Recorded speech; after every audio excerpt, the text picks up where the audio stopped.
Aujourd'hui je vais vous présenter les ustensiles de cuisine. Vous allez voir, ils sont tous très simples d'utilisation. Tout d'abord nous avons les couteaux. 1. Couteau de chef, pour trancher, hacher et émincer presque tout. Ensuite, 2. Couteau d'office, idéal pour les tâches de précision, comme éplucher ou découper de petits fruits et légumes. 3. Couteau à pain, pour trancher le pain sans l'écraser grâce à sa lame crantée. 4. Couteau à désosser, utile pour séparer la viande des os. 5. Couteau Santoku, version japonaise polyvalente pour couper légumes, viande et poissons. Puis 6. Couteau à steak, pour les convives, utilisé lors des repas. Et si votre mari vous écoute pas, vous pouvez lui trancher. Ensuite nous avons les ustensiles de préparation très utiles au quotidien. On commence. 1. Économe, pour éplucher fruits et légumes. 2. Râpe, pour râper fromage, légumes ou agrumes. 3. Fouet, pour mélanger ou aérer les préparations. 4. Cuillère en bois, parfait pour remuer sans abîmer les poêles. 5. Spatule, en silicone, idéal pour racler les bords des bols ou poêles. Et de 6. Louche, pour servir les soupes ou sauces. 7. Pince de cuisine, pour retourner les aliments ou servir. 8.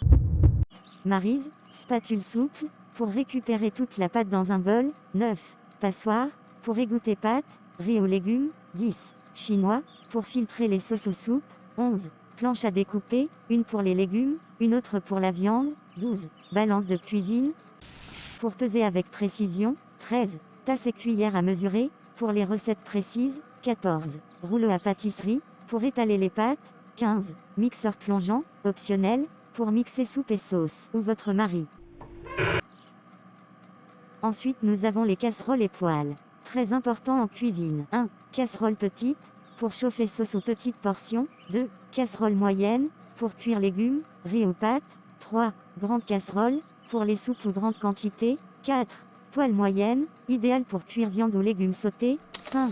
Grande poêle, pour cuisiner en grande quantité ou saisir. 6. Ou, optionnel, pour les plats asiatiques ou sautés. 7. Sauteuse, combine la profondeur d'une casserole et la largeur d'une poêle. 8. Cocotte, pour les plats mijotés de cadavres en décomposition. Nous y sommes presque. Vous avez intérêt à m'écouter. Ensuite, récipients et accessoires, idéal pour les salades ou les gâteaux. 1. Saladier, pour mélanger, préparer ou servir. 2. Bol de préparation, utile pour préparer les ingrédients. 3. Plat à gratin, pour les lasagnes ou gratins. 4. Moule à gâteau, pour pâtisserie, tarte, etc. 5. Bacs hermétiques, pour conserver les aliments. 6. Carafe ou pichet, pour servir de l'eau ou des boissons. 7. Boîte à épices, pour organiser les épices.